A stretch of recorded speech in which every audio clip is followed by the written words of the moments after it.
If you are over 70 and you are still planning adventures, good, because you should be, and we are not here to slow you down, but we are here at Airport Wisdom to tell you something that most travel agencies, tour operators, and booking platforms will never say out loud, which is that traveling after 70 operates by a genuinely different set of rules than traveling in your 40s or 50s, and the seniors who thrive on every journey they take are not the ones who are in the best physical condition or who have the most money to spend.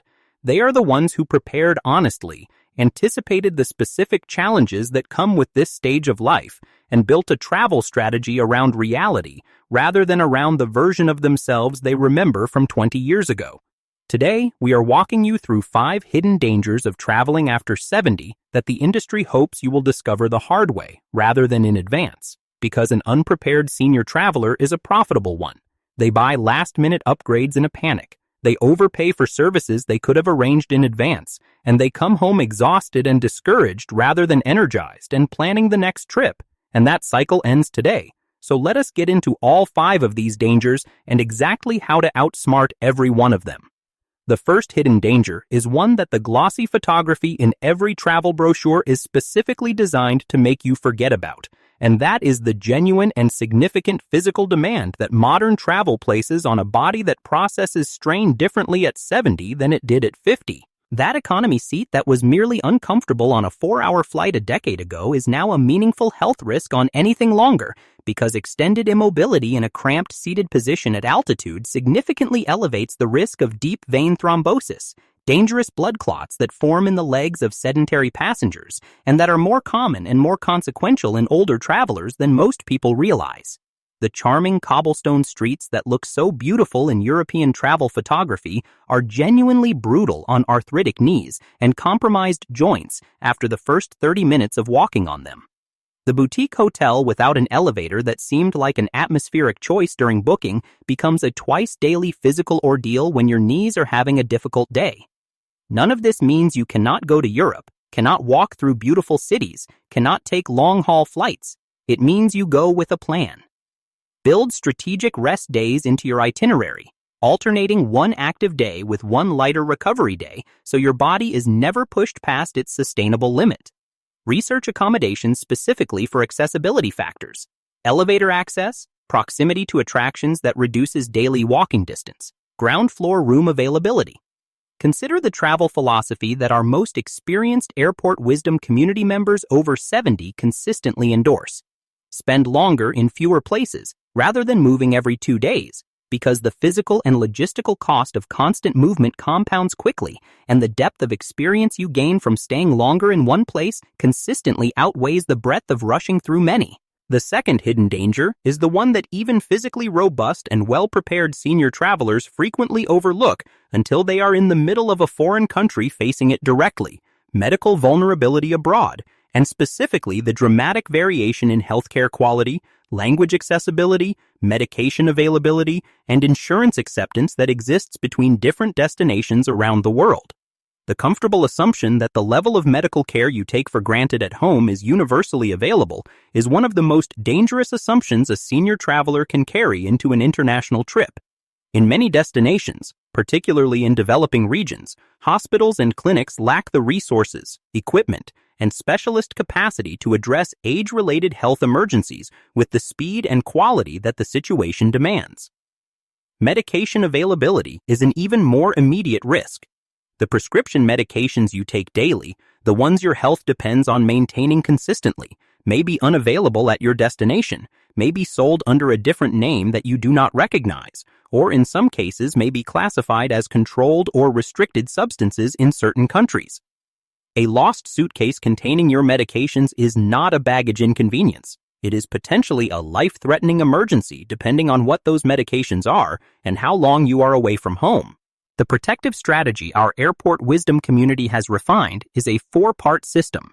Visit your physician before every international trip for a comprehensive travel-focused checkup and a formal travel letter listing every medication you take, every condition you manage, and your complete relevant medical history in English, and ideally translated into the primary language of your destination. Carry all medications in your carry-on bag without exception, so that checked luggage loss cannot separate you from your treatment. research the healthcare options, hospitals, clinics, English-speaking physicians, at your destination before you book rather than after you arrive, and invest in comprehensive travel insurance that specifically covers senior travelers and explicitly includes pre-existing conditions, because a standard travel policy purchased without reading the fine print may exclude the exact conditions most likely to require care. The third danger is the one that catches even the most experienced and mentally sharp senior travelers completely off guard, and it is cognitive fatigue, the specific mental overload that occurs when your brain is required to process large volumes of unfamiliar information simultaneously under time pressure. At 70 and beyond, the brain processes new environmental information differently than it did in earlier decades, and the environment of international travel, particularly the arrivals process in a foreign airport where signage is in another language, announcements are barely audible over ambient noise. Hundreds of people are moving purposefully in every direction, and you are simultaneously managing luggage, documentation, connection timing, and orientation, creates a peak cognitive demand scenario that arrives at precisely the moment when you have just endured the physical and mental depletion of a long-haul flight. This mental overload is the direct explanation for why otherwise sharp, experienced travelers end up on the wrong train, pay dramatically over market rate for a taxi, or become the ideal target for the patient scammer who recognizes cognitive fatigue in a traveler's eyes and knows exactly how to exploit it. The countermeasures are specific and proven. Build buffer time into every connection and transition, because the cognitive strain of rushing amplifies every other vulnerability on this list. Use technology strategically.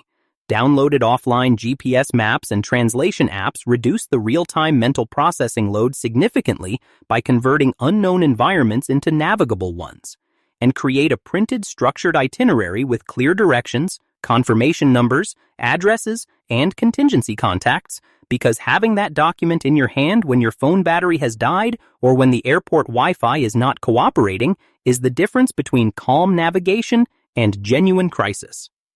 The fourth hidden danger is one that does not get discussed in travel content nearly enough because it is psychological rather than physical. But its consequences are just as real and just as capable of derailing an otherwise well-planned trip: psychological disorientation from the removal of the familiar routines and environmental anchors that structure daily life at home.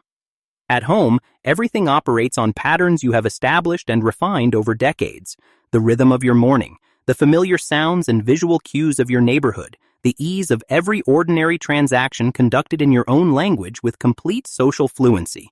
Abroad, even the simplest interactions carry cognitive friction: ordering food, asking for directions, interpreting a transit map, understanding a hotel check-in process. Each one requires active processing where at home it would require none, and the cumulative weight of that constant low-level effort across a full travel day is psychologically exhausting in a way that is difficult to anticipate until you have experienced it. The result that our Airport Wisdom community members describe most consistently is a withdrawal impulse, retreating to the hotel room rather than engaging with the destination, which defeats the entire purpose of the journey. The strategies that work: maintain regular video calls with family and friends at home to preserve your psychological anchor to familiar relationships while you navigate unfamiliar territory. Invest 30 minutes before departure in learning basic phrases in the local language, because even a clumsy attempt at a local greeting shifts the social dynamic of every interaction from foreign and guarded to warm and accommodating, and apply the same principle that works for physical demands: longer stays in fewer places, because familiarity with a single neighborhood accumulates quickly, and what felt disorienting on day 1 feels genuinely comfortable by day 4. The fifth and final hidden danger is the most direct and the most deliberately targeted at senior travelers specifically: criminal targeting. And we want to be straightforward about this because the travel industry tends to mention it vaguely, if at all, out of concern that honest discussion will discourage travel. But the truth is that informed travelers are safer travelers, and vague reassurance serves no one. Thieves and scammers in high tourism environments actively profile for specific vulnerability indicators, and the indicators they look for most consistently: slower movement, visible spatial disorientation, reluctance to create a confrontational scene, are indicators that become more common with age and that experienced criminal operators recognize and respond to very quickly. Pickpockets in crowded European markets, inflated taxi fares presented with enough confidence to seem legitimate, distraction schemes near major tourist attractions, and fake assistance offers at confusing transit hubs are all disproportionately aimed at senior travelers because the calculation of success probability favors it. The protective behaviors our airport wisdom community has validated through years of first-hand experience. Project deliberate confidence in your movement and eye contact even in moments when you do not feel it internally, because body language that communicates awareness and purpose is the primary deterrent that professional opportunists respond to. Use anti-theft travel gear, including money belts worn under clothing and slash-resistant bags with locking zippers for anything you carry externally. Research the specific common scams documented at your destination before you arrive, rather than learning about them from a fellow traveler after you have already encountered one. And travel with companions whenever possible in unfamiliar environments, particularly after dark, because the group dynamic changes the risk calculus entirely.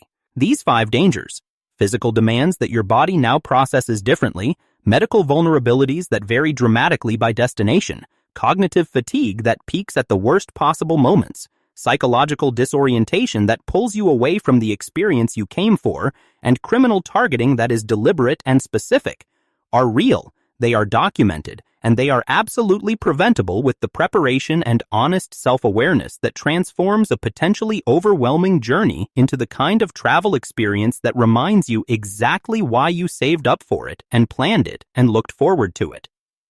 The senior travelers who thrive beyond 70 are not the ones who pretend nothing has changed. They are the ones who look clearly at what has changed, build their strategy around that reality, and then go anyway. Tell us in the comments about your own experience traveling after 70.